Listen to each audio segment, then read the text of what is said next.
Hey,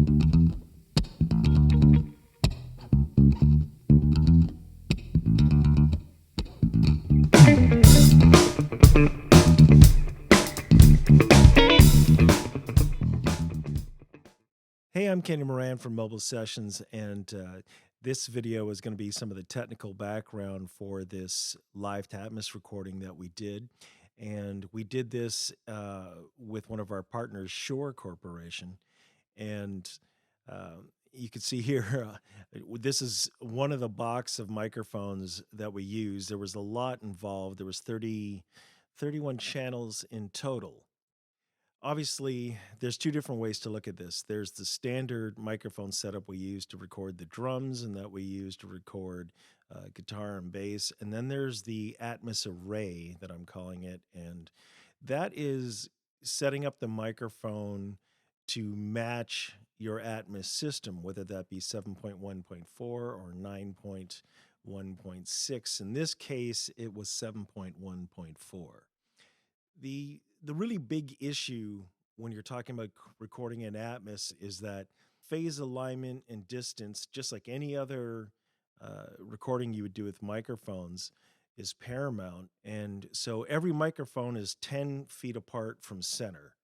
And then every microphone is also 5 feet apart distance width-wise. So as you go around the room, you can see I'm measuring it all here. So 5 foot from ground to mid-level, so every microphone's there, and then 10 feet from center in the circumference of a circle, and then 5 feet apart microphone to microphone width-wise, and then the overheads are 10 feet from floor to center, doing the same thing. So what we're trying to do as best we can is phase align the microphones to begin with. And that way we're getting the true Atmos sound of it, which is capturing everyone in the center of all the microphones.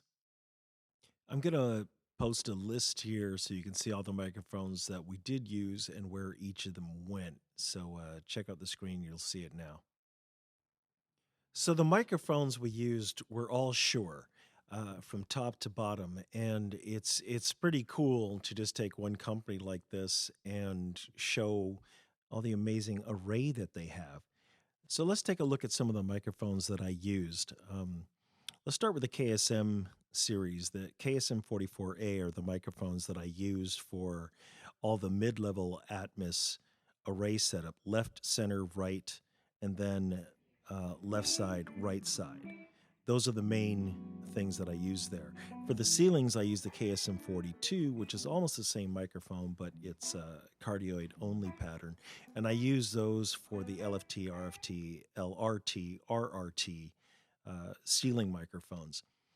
Then the ones that really came into play after that were the KSM 137s, which I ended up using a lot more than I thought I was going to use. I tried some different things in places, but I really liked what they were doing. I used the KSM 37 for the rear of the Atmos array. And I did that more because I wanted to get a good representation from the rear, but what I didn't want to have was all kinds of extra bottom end that I'd have to dial out. And they worked incredibly well. As a matter of fact, the whole Atmos array came out really, really well. And those are 3 microphones that typically I don't use in my setup. And this is something that Shure and I had talked about, that we wanted to use some microphones in recordings and show how well they could perform, and they did just that. The one I'm going to look at that I've literally never used, but I have looked at many times, is the Beta 181. And I'm using the 181 on all of the toms. And I saw my close friend Simon Phillips using them on his toms, and I thought, well, if they're good for him, then I guess I can do it too. So I did use them, and they came out well. I'm not sure they'd be my first choice on toms, but I can see, where they were excelling at. They need a little bit of work for me to get some of the fullness out in them. But in terms of the presence and clarity of the toms, they were pretty brilliant, and you can hear that in the recording how well they came out in the middle of the mix.